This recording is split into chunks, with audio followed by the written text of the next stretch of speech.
Well, let me ask you, is 50 old? Seriously now, if someone's 50, are they old?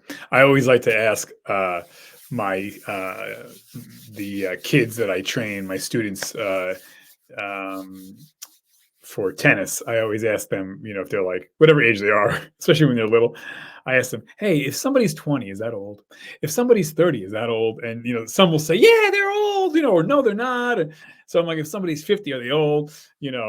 Surprisingly, young kids, they don't think that overall. I would say they're like when you talk to 5, 6, 7, 8, 9, 10 year olds, they'll say like, yeah, 50, 60 is not old. So, which is I'm like, oh, thank you, because I'm getting old. But so what's up, everybody? It's DJ Anthony, because I got a lot of other things that I do. I'm a hustler, baby. You know what I'm saying? I got this job, that job. Oh my god!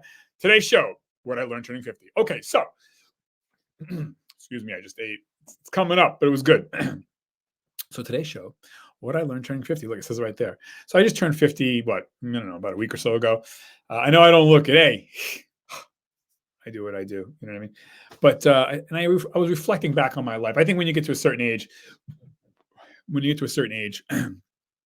you reflect. When you turn 20 and 30, you're probably not reflecting. But I think when you get to 40 on, you do some reflecting. Because you're you're middle aged. You're at that half life really. So yeah, so I was like, what the hell have I learned in 50 years? Not just turning 50, but in 50 years about life. And I think all of us kind of go through that, right? Where we, turn around and say, what have I learned? And so I have the study right here, the facts. But and it has to do with health and wellness, really, because health and wellness is not just physically, but it's mentally, spiritually, socially, um, and in no particular order. But so first thing I learned, or one of the things I've learned, is how's my hair, by the way? That wasn't one of them, but I'm thinking about shaving everything. I got to try it out. I don't know, because I have a bald spot. You can't see it, but I'm not doing the comb over, and I'm not doing hair plugs. But anyways, okay, back to the show.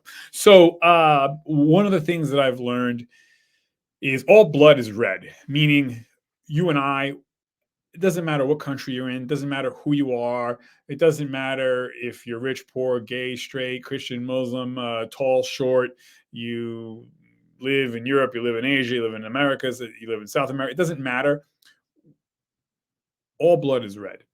We are all people, human beings, and at our core, we all want the same things. We all want what? We want friendship. We want love. We want some money. We want shelter. We want safety.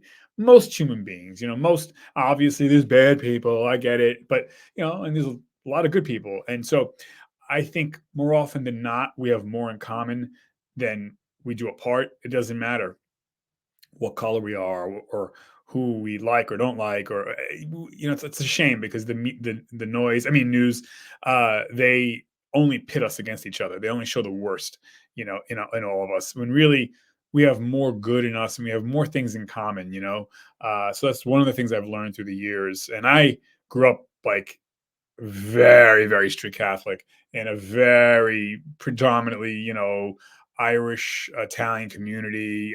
There were no people of different color or races or religions. Everybody was, Catholic and white, and that was early in my life. But as I gotten older, you meet people. Well, you like to think you you meet people and broaden your horizons. A lot of people don't. But anyways, I learned that we all want the basic same stuff, and so that's one of the things I learned. Moving on, I don't want to bore you here. I know you got shit to do.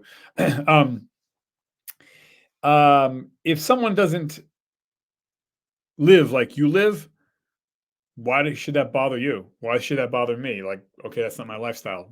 I don't care. How does that person living that lifestyle, if they're not hurting anybody, if they're not tricking anybody, or trying to hurt anybody, or trying to deceive anybody, if they're just living the way they live, and I don't live that way, whatever way that is, why should I care? How does that affect my rent or my mortgage? Like, you do you, dude. Like, you know what I mean? Uh, so that's what I learned also, is just, yeah, live and let live. As long as you're not trying to scam or hurt anybody in any shape, form, fashion, or way, cool. Like, I might live like that, I might not live like that. I don't care. You roll up on me, I'm still gonna hold the door for you, or thank you and please. And we don't got to be best friends, or maybe we will be best friends. Again, all blood is red. But okay. I also learned about empathy, which is different than sympathy. So, unless you've walked in someone's shoes, shut the fuck up. And as I've gotten older, I've walked in a lot of people's shoes, whether I wanted to or not. And it's made me a more empathetic person, a more understanding person. When I was younger, I was probably less understanding and very judgmental. Um, and now, being that I've gone through some life, and excuse me, not everybody, I'm getting all choked up. Not everybody goes through a lot of life, actually, believe it or not. Just because somebody's got a lot of money or just because somebody's really poor doesn't necessarily mean they've been through life. Like, I've had different experiences and work with different people, and been let down and been hoisted up, and so I've been lucky that I've seen some shit. I've seen some life, I've seen some death, I've seen some good times and bad times with different types of people, and it really is, and I have gone through those, a lot too. And I'm not saying poor me, but I'm just saying, I've gone through a lot, and I think not all people, but I think that can make you more empathetic and sympathetic. Not everybody, because it also can harden some people and make people not empathetic and not sympathetic going through tough times. So it depends who you are. But for me, it has. It made me more soft to people, more empathetic to people. I'm not pushover, but you know what I'm saying. Like, before I judge somebody, I always think, do I know both sides of the story? Do I know what they've gone through? Have I gone through that? And if I have, I can still be tough, but I can be empathetic. I can be understanding, and maybe sympathetic. So I've learned that in turning 50. Moving on, I've learned probably the biggest thing is all things end. So you can be in love with somebody. Oh my God, I love him so much. It's so perfect. That's great. It's going to end. That's a guarantee, right? Because number one, we all have to die. But it also oftentimes ends because people break up, people lose jobs, people move places, people get better jobs, people get worse jobs. Like, you know, bad times end and there are good times. Good times end and there are bad times. Like, everything is transient. We are all ships passing in the night. All situations are really transient. Nothing lasts forever, good or bad. And that's not a sad thing. It's a thing to really rejoice, especially in the good things, that this is going to end. Like, your relationship with your boyfriend, girlfriend, husband, wife, your group of friends, your job, whatever it is. Your health. Your health might be bad, but guess what? That's going to end, and it's going to get better. Or you have great health, or you have a lot of money, and now it's nothing lasts forever, because for sure we have to die, right? So that is a thing we should rejoice in those good moments, because if everything lasted forever, especially the good stuff, it would be cheap. It'd be plastic. But because it's finite, and that moment with your newborn baby or your child, they're going to grow up, right? They're going to move out of the house. They're going to move away. I mean, so cherish those times, with friends and family, and even just, oh wow, it's a beautiful day. Like, cherish that, because it will end. And again, that's not a sad thing. That's a beautiful thing. It's a diamond. It's rare, right? It's precious. So really, really put the phone down for a second. Look around, smell the smells, see the sights, because it's here, it's now, and it's going to be gone. So enjoy it, be in the moment, absorb it. That's what I've learned. All things end.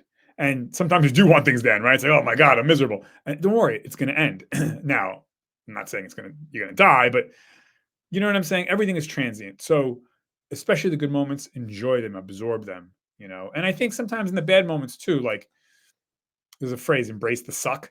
Like, don't celebrate a bad thing, but see how it can. I have seen, and I made myself, like, not stick my head in the sand when things are bad, but absorb that too, to make me better, because pressure makes diamonds. You know what I mean? And forest fires burn the forest down, but that's exactly what the forest needs to come back even greater, because it releases nutrients. So I try to use that in my life too. Not that I want bad things to happen, but shit does happen. And then when it does, I say to myself, okay, this is going to make me better. I don't want this to happen. It's happening, but I'm going to be better somehow, some way. And like I said, in the good times, celebrate them too, absorb them, love them, because it's they're precious, they're finite. Anyways, okay, moving on. Titles mean nothing. I'm the CEO. I'm the vice of the vice. I'm a vice chair, vice pred. I don't fucking give a shit, really. I don't care. You're the captain. You're the chief. You're the CEO, a CFO, whatever. Again, all blood's red, dude. You don't impress me. You know what impresses me? Human beings acting like human beings, being a human, treating everyone like they're the president of the United States, whether you're a homeless bum on the street or you are the president, treat that bum like they're the president. You know, treat the president like he or she's the president. You know, title nothing. I mean, yeah, I don't. Yeah, most of the time, titles are just that. They're titles. Most of these people didn't even really earn it. You know, they did a lot of backslapping and ass kissing. And anyways, but even if they did earn it, again, all blood's red. You're not better than me, and I'm not better than you. You know, so I treat you with respect, just as I treat the waiter as with respect, the same level. So it doesn't like what, you know, because I always laugh and people are like, "Oh, let me introduce you to this is the Supreme Allied Command. Yeah, how you doing? Don't nice to meet you. Like I'm not whatever, you know. And if I'm sorry if I don't stroke your ego enough, don't talk to me then. What is this? You know what? Like money, don't love it. That's what I've learned too. I like money. I don't love it. It doesn't motivate me. Doing a good job motivates me. Being a good person motivates me. Connections motivate me. Family, friends, you know, relationships motivate. Like, cool, you made $1 trillion. Like, whatever. You know, like I've lost money. I've gained money. I'll make money. I'll lose it again. Like, you know, you cover your bills. And so, yeah, I like money. I don't love it. And the irony is, when you have that mentality, you start to make some money. You know what I mean. Like, so it's kind of funny that way. But but yeah, I also have another phrase: "Don't make anything your Jesus." You know, or I think there's a phrase in the Islamic faith. I could be wrong, but there is only Allah, I believe. So you can really cut and paste that. There's only God. You know, I always say, make nothing your Jesus or make nothing your God. You know, money's not my God. My car's not my God. My friends are not my God. My family's not my God. This vessel will disappear eventually too. I am not my God. My, the toys and the money and the whatever, the vacations and the schooling, it's not my God. You know, don't get me wrong. Work hard, strive to be your best. You know, you want to attain things. Of course, it'd be nice. We all have a nice car. We all want a mansion, and maybe we all get mansions. You know, but it's not my God. You know what I mean? It's I don't worship at the feet of, especially stuff like, you know, oh, latest handbag, latest shoes, latest cell phone, latest vacation, or latest television. I don't give a shit, dude. Like, you know what I mean? Really, like. Anyways, but yeah, make nothing your Jesus. Um, just because you're related, well, you choose your friends. You don't choose your family. Now, that might be a good thing and a bad thing, you know. But I think we forget, right? Like, you know, our nana, our grandma, our grandpa, they're humans. You know, they're not perfect. They're flawed. They're, you know, I say grandma and grandpa because we hold, you know, I know, like, I hold my nonna in Italian, my grandmother, you know, as like Mother Teresa, like the best, the perfect of perfect, and never say a bad thing, you know what I mean? But let's be honest, you know what I mean? My grandmother, your grandma, they're humans. They're sinners. They have pissed people off. They've done the wrong thing sometime in life, as I have. You know, we all have. You know what I'm saying? So, just because someone's family doesn't necessarily mean that they're a good person, and just because someone's not family doesn't mean they're a bad person. You know what I mean? Like, and just because someone's family, they could be a good person. You know, it all depends. You know, but yeah, again, titles don't mean shit. How we treat each other means everything. So yeah, it doesn't have to be just CEO or vice president or captain or whatever, or the, you know, founder. Just because someone's mom or dad or an aunt or an uncle or a brother or sister or a great grandmother or grandmother or grandfather doesn't mean that they're going to be good for you or a good person. And you just happen to be genetically linked. And, you know, so that's why I say sometimes, oftentimes, friends can be as important as family, if not sometimes more important. So, or more connective and more powerful. Uh, so, what I'm saying is, we all should be judged on what we do, who we are, not titles. You know, not genetic relations. That doesn't, I mean, shit. It's what we do and how we treat each other. It really is the golden rule in that. All right, that's what I learned. I also learned uh, that you can always make more money. You can't make more time. So, on your deathbed, you're not gonna be like, I wish I made an extra $1,000. No, you're gonna say, I wish I had more time with my daughter, my son, my mother, my father, my friend, my colleagues. Like you're gonna say that.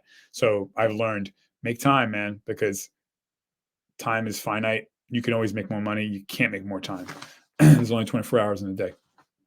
Okay. Um, Forgive more than you hold grudges. I think we're so petty, and I know I used to be like this. I used to be so um yeah, petty, like I'm not talking to her, I'm not talking to him. Because why? Well, because they said that back then, or they did this and I didn't like. Okay, but they didn't kill anybody, they didn't rob a bank, they didn't break a law. So now you're not friends. Like, I had a situation many years ago, um that I asked one friend, why aren't they talking to this other mutual friend? And then, she said, well, I'm not talking to her because she talked behind my back. Okay, that's not cool, it's not polite, but you just evaporated that friendship that you guys had? Wow. Like, even if the friend was like, whatever they said, whatever, I'm going to make this up, but like, let's just say what they said. Oh, yeah, I think she's a jerk or an asshole, or I don't like this or that, or they're rude. Okay. But your friends, you know what you should do? I'm going to talk to you privately. Hey, listen, I heard that you said that. Like, give the person their day in court, like, and let them, yeah, I did say that. Or, well, listen, I heard what you said. I don't like it. It's fucked up. But if that's how you feel, that's how you feel. I just want to let you know, I forgive you, and I still want to be friends. Or just brush it off altogether and don't even, yeah, whatever, and keep being friends. Like, if the person is a good person, you know what I'm saying, and maybe they said something or did something. Like, did they kill anybody? Did they break a law? Did they break any codes in, like any major religion? You know what I'm saying? I think sometimes we're so quick to just throw people away, or over what. So I've learned, and I used to be like that, and I've learned to, because I would want someone to give me my day in court, so to speak, or forgive me. Look at the whole pantheon, the whole context, not just that one time they said that one thing, or that one day, but look at the other 1,000 days. They were good 999 days, but the one day they said something, or did something or whatever that wasn't against the law, but you just didn't like. Now you're throwing that out, like, all right, yeah, like that's, in my opinion, kind of fucked up. But so I learned to forgive, uh, and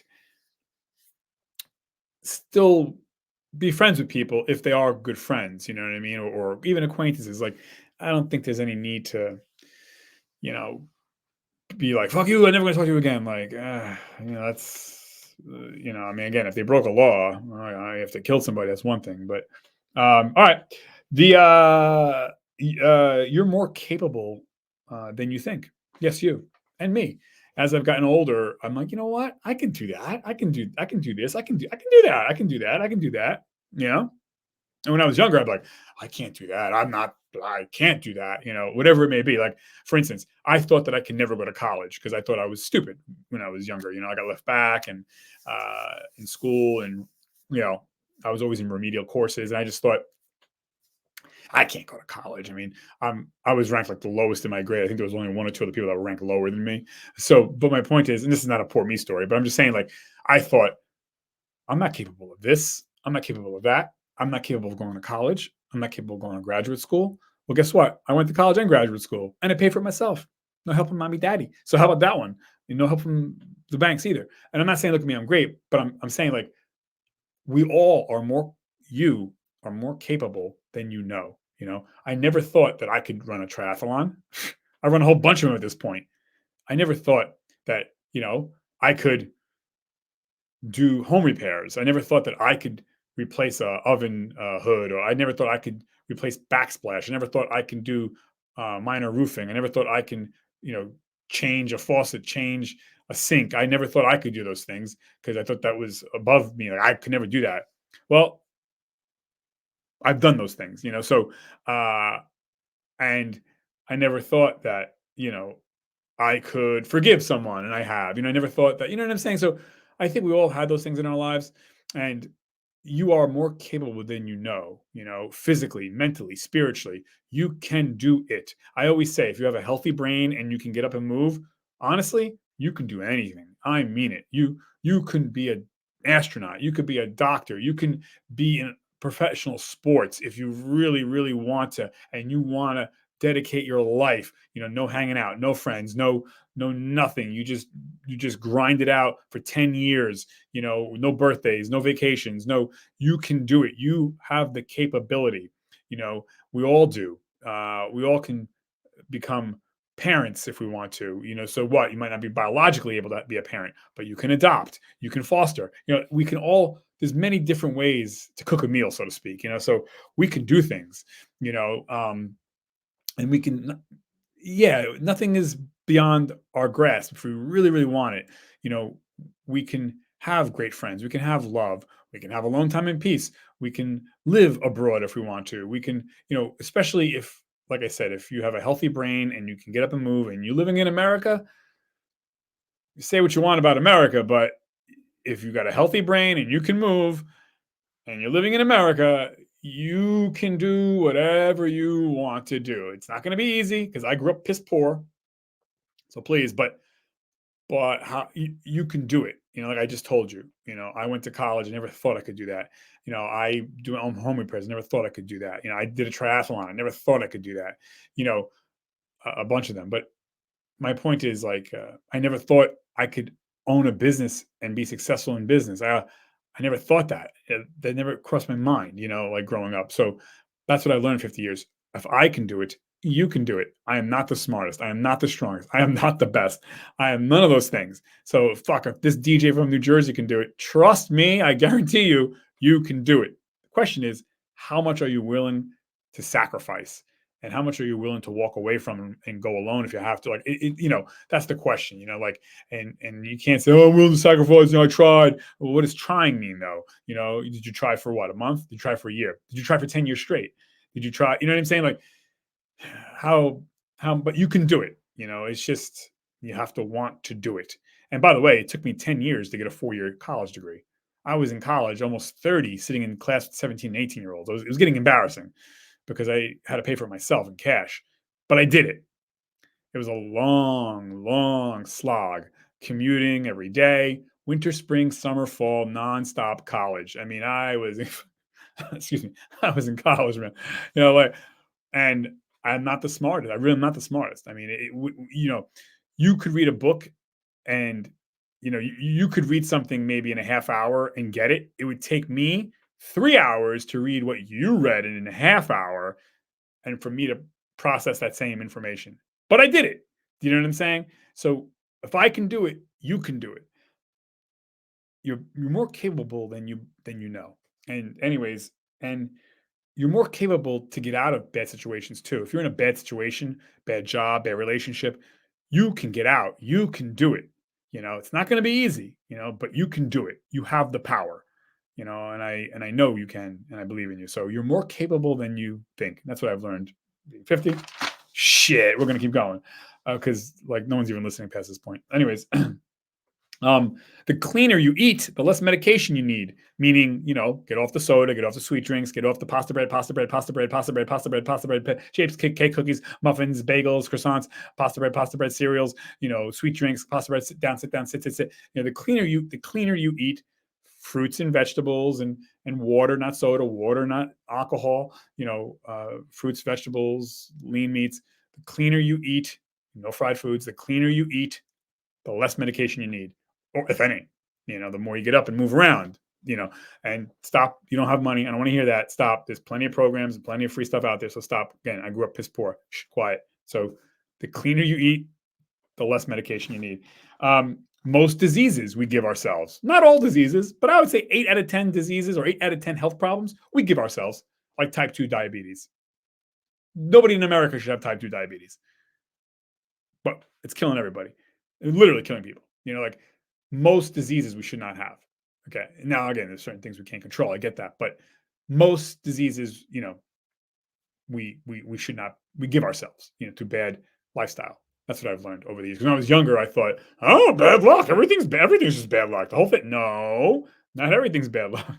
Most stuff is what we do to ourselves. And we're not even talking about smoking and drinking. But I mean, like, yeah, most of the stuff we do to ourselves. So uh, that's a good thing. That means you have power. You have the power. I have the power. We have power. We have agency. Um, Watch what you wish for because you may get it. I remember, wishing many times in my life, oh, I wish I can get that job, or I wish I could have that woman, or I wish I could, and I would sometimes get that job or get that woman, be in that relationship. Man, oh my God, that I regret wishing for that. So I was like, yo, so I learned, like, yeah, watch what you wish for. You may just get it. Don't wish for a lot of money because you may get it, and you may get it the way you don't want to get it. Like, somebody in your family, God forbid, gets hurt or worse, and then you get an insurance settlement. Yeah, you don't watch what you wish for. You don't want that.